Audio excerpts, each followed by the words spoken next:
আসসালামু আলাইকুম। আমরা নারায়ণগঞ্জে একটা নোয়া স্কয়ার হাইব্রিড ২০১৯-এর মডেল এই গাড়ির রিমোটটি হারিয়ে গিয়েছিল। আমরা নতুন করে প্রোগ্রামিং করলাম অরিজিনাল রিমোট দিয়ে। আলহামদুলিল্লাহ আমাদের প্রোগ্রামিং সাকসেস। যদি আপনাদের কারো রিমোট প্রয়োজন হয় অথবা নষ্ট হয়ে যায় বা রিমোট একটা ছাড়া একটা লাগবে, অবশ্যই আমাদের সাথে যোগাযোগ করতে পারেন। আমরা ঢাকার ভিতরে এবং ঢাকার বাইরে হোম সার্ভিস দিয়ে থাকি। এটা অরিজিনাল রিমোট। আমরা এই গাড়ি কার জন্য আসছি, আলহামদুলিল্লাহ আমাদের প্রোগ্রামিং সাকসেস।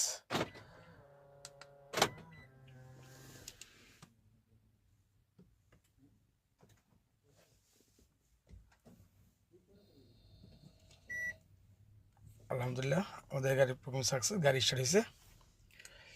যদি আপনাদের কারো গাড়ির রিমোট হারিয়ে যায় বা নষ্ট হয়ে যায় বা রিমোট একটা আছে আরেকটা দরকার, অবশ্যই আমাদের নাম্বারে যোগাযোগ করবেন। অথবা অনেক সময় দেখা যায় অনেক গাড়ি রিমোটগুলো কাজ করে না বা কাছে থেকে কাজ করে, দূরে থেকে কাজ করে, এরকম যাতে যদি কোনো প্রবলেম হয়ে থাকে অবশ্যই আমাদের সাথে যোগাযোগ করবেন। আমরা ঢাকার ভিতরে এবং ঢাকার বাইরে এগুলো সার্ভিস দিয়ে থাকি। বিভিন্ন ধরনের ওয়ারিংয়ের কাজ করে থাকি।